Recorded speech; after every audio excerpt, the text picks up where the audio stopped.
Hey Wargamers, welcome back to the channel Death from Above Wargaming. I'm Aaron. I'm Dan. And we are here with a tutorial much requested, often requested, Dan. Yeah. We have an older one out back from the early days, but I figured I would redo it, modernize it a bit, show off some of our new terrain. But this is a how to build your tabletop. Yeah. So, do you have your drill? Yes. Not that kind of tabletop. We have basically our DFA style with where we put the sort of the foam hills under the mat. Everyone's like, how do you do it? Well, we're going to show you. We're going to show you all of our tricks. Everything's revealed. It's like David Copperfield unveiling his tricks. So we have all of our materials ready to go. A couple of things, Dan. First thing, I always put a mat upside down. Yes. This is another mat. Yeah. Voila. Yeah. I put it upside down because this shows me what my 4x4 area will look like. Yeah.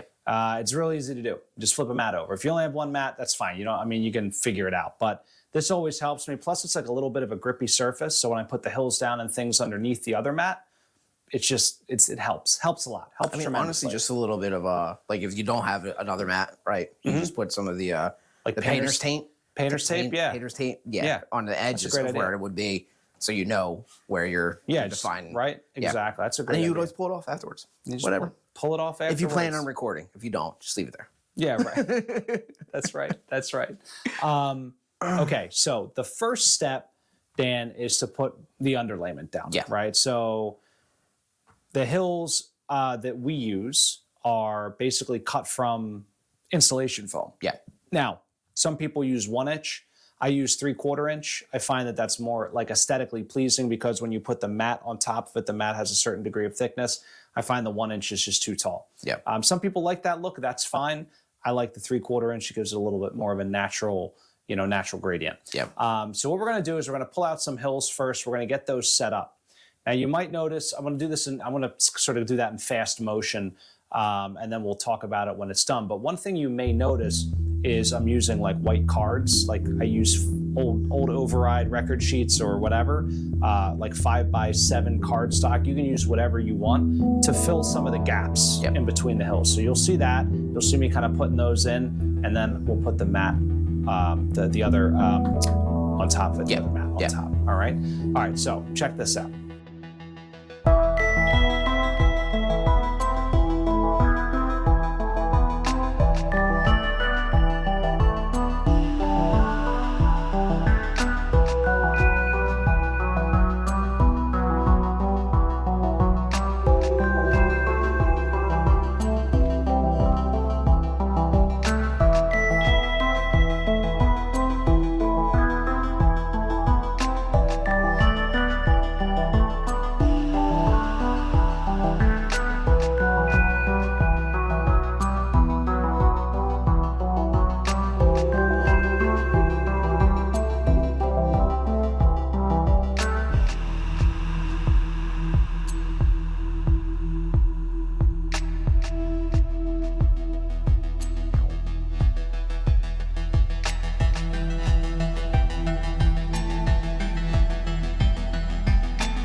So, as you can see here, it's like step 2, right? Step 1, we would put down this mat. Step 2, we added some hills, right? So I've got level 3, some level 2s. Now the mat is going to naturally like fill in these contours. Now, if we notice that there's like wacky gaps or like weird bumps, we may fill that in with additional pieces of foam. These are finished. You don't need finished ones, obviously, because they're under the mat. Yeah. Some we flip upside down because I want a more sharp edge. Other ones, we leave this because we want a sloped edge, not just sort of like an aesthetic thing. But what we're going to do next is we're going to actually roll the mat, the top mat onto the table. So we picked like a red rock type, Badlands style map that we're going to be using to kind of go in with our theme here. So here's what we do. We'll each grab an edge here. All right. Like this. And you can do this yourself. I do it myself most of the time. All right, we'll line up the edges. All right, as best we can. I think I need to come your way. Yeah. Yeah, go ahead, give it a good tug. Oh, you're good. I'm all right on. All right. So we got a little bit hanging out on this side, no problem. I just pushed the foam in. I mean, it's really not a science, okay? So it actually came out really, really well. We have nice contours, right? There's no weird bumps. What I notice is maybe a little bit unstable here. I might want to add a little bit more. In fact, Dan, what I may want to do, if I'm getting crazy, is I actually may want to flip this around. Okay. All right. And do it that way. I had it kind of on the cliff edge, but there we go. Yeah. All right. Problem solved. Kick the box under the table and we're done. All right. So we're back. Our mat's down. We've got a great little 3D terrain here. Now, level 3, level 2, like you can kind of see it sort of drops off to level 1 here. And then this is our ground level, level 0 or whatever it's called. All right. All right. Now that that's done, Dan, the next thing we would do is we would add terrain. Yeah. So I start with, so let's talk about the types of terrain.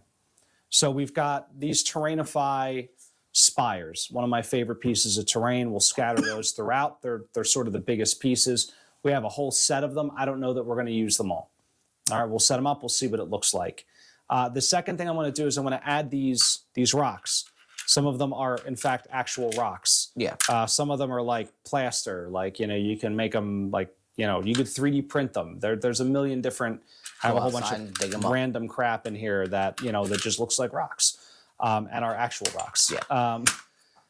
The other thing I have is like gravel flocking. And this is a couple different types of gravel. Some of it is very fine, like train ballast, like HO scale or whatever. And then just other different types of rock and gravel that's mixed up in there. And it makes it, just kind of pulls it together. So step 1 is I'm going to put these down. Step 2, you also have some craters, Dan, if you want to pick up and show what those look like. These are actually old GW craters. It's plastic, very simple, but we might throw a couple of those down.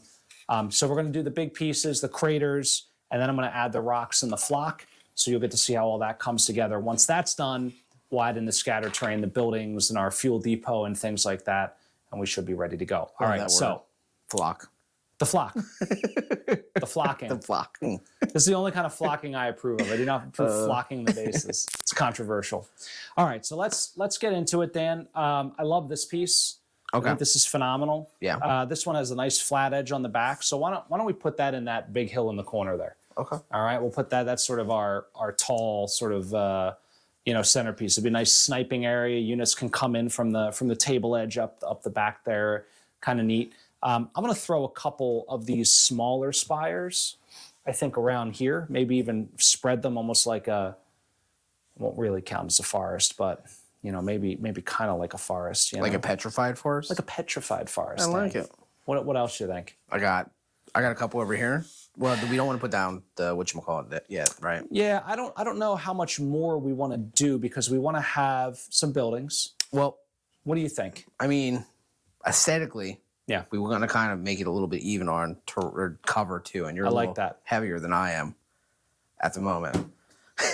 So I'm thinking maybe something like.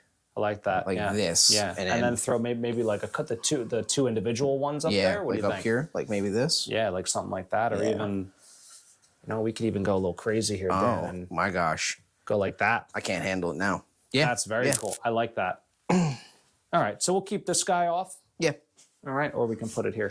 And then we got that way my guys can deploy through the tunnel. Why not? We got the 2 craters. All right. So I'm thinking crater right there, right? You like a crater here? Right there, yeah. Ooh, and then I'm thinking like right here, Yeah, this is like Death Valley, and then we'll have. I love it. And then we can put our our buildings and stuff up here. Yes, yeah. So in terms of the rocks, we'll throw a couple of these down. You know, I'll give you a handful of random rocks here, Dan. All right, we can just kind of scatter them around. I like to use the sort of the flat slate rocks like on the hills. I think that gives it a cool effect. Sort of like rock slides and things along those lines. But yeah, I mean, I think just doing anything to just kind of break up the mat a little bit. And Dan and I talked about like what color rocks should we use? I do have some red ones. I have some tan deserty colored ones. I like the gray because I thought they went with the craters and the spires. I thought it was a nice. Oh, it works. Yeah, a nice contrast in that regard.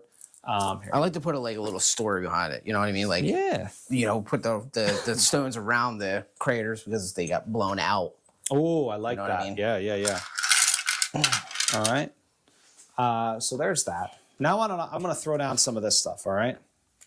And I'll show you guys how I do this. So basically, it's not rocket science. I take a handful and I go like this. You know, I put it around the edges. I kind of fill it in. And it's just, it's just that simple. And, we'll do that to kind of all the pieces. The neat thing is like if you have like a sort of a crevice or something in the hill, you can kind of put it there. It looks like a little natural rock slide, yeah. Right? And it's a twofold. I mean, it looks like a natural rock slide. Also, it helps hold the actual mechs in place as well. That's a great point. It really does. Yeah, it's a nice little benefit. And, you could fill in the bigger rocks as well. The gaps in the bigger rocks, it makes it look a little bit more natural because this in 6mm scale is a big ass rock.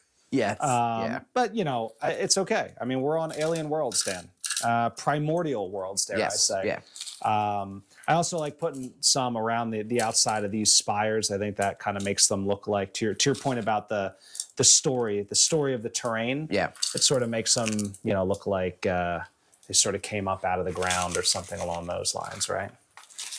Whatever it might be. Come around this side here. All right. And if you're wondering what I use to clean this stuff up. I was going to actually bring that up as well, that if you wanted to show them.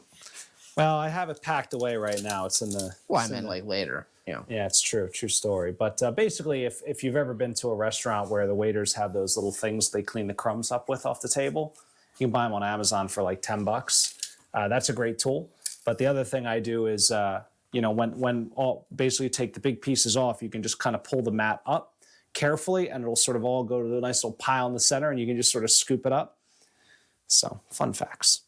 All right.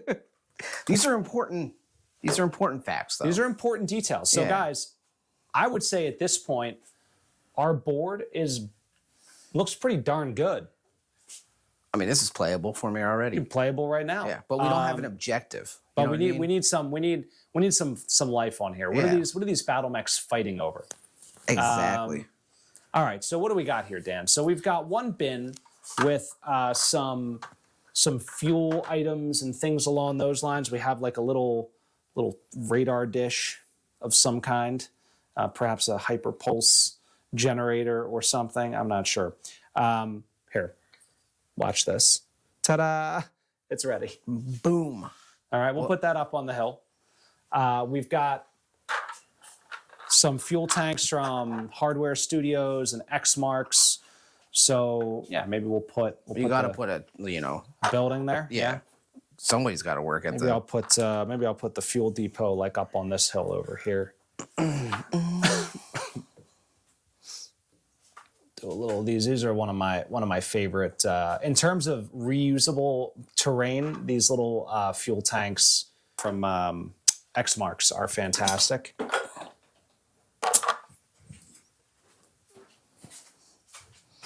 Put those there. I'm thinking maybe. Let's put them more in the mix. All right, go what do you for think? Actually, you know what? Why don't we do this? We'll put this guy here. All right. Very good. Love the little antennas here.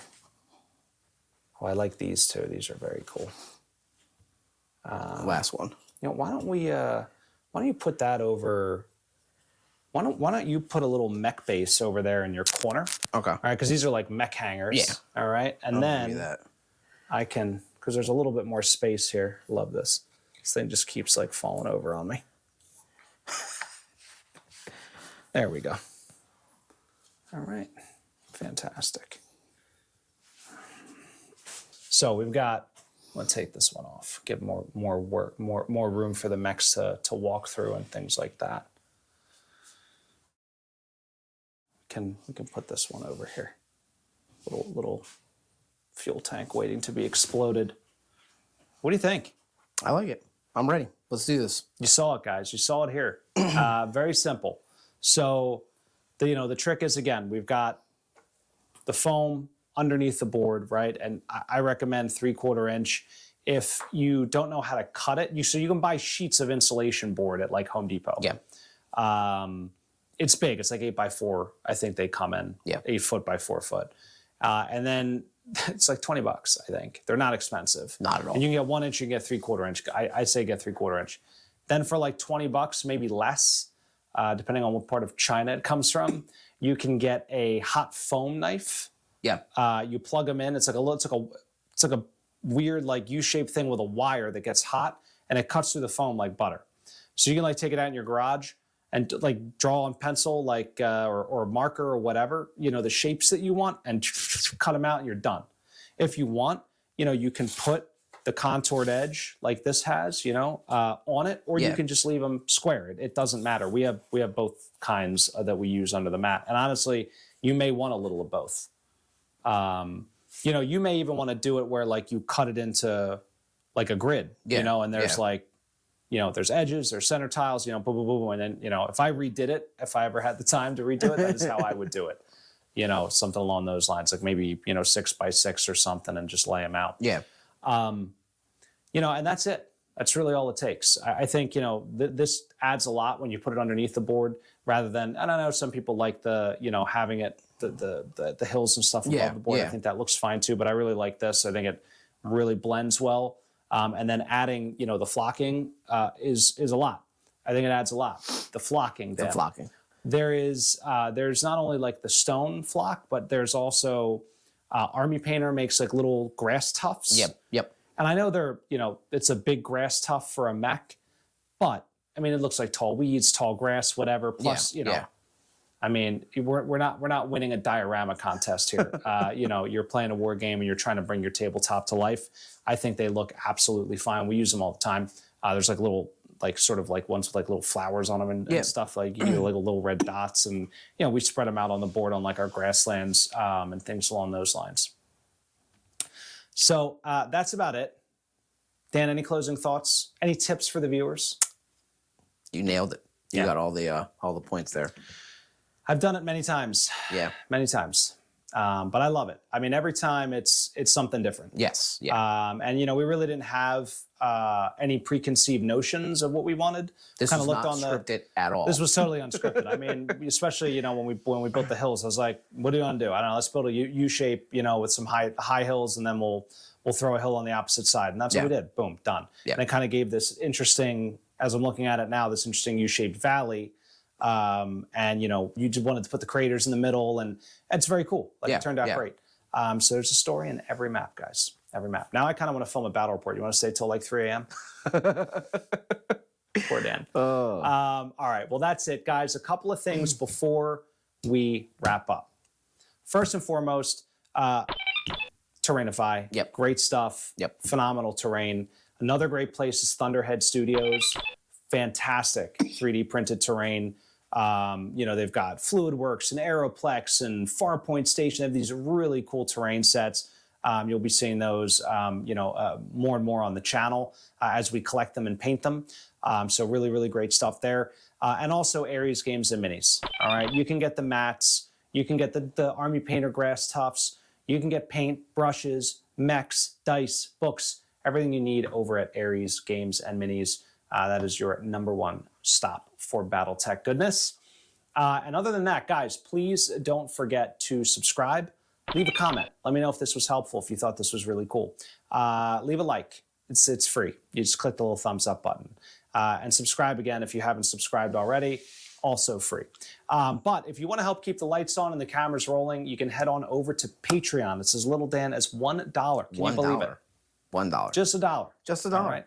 $1, $5 gets you in the digital tier. $10 gets you in the veteran tier, which we have some really cool veteran competitions and things along those lines.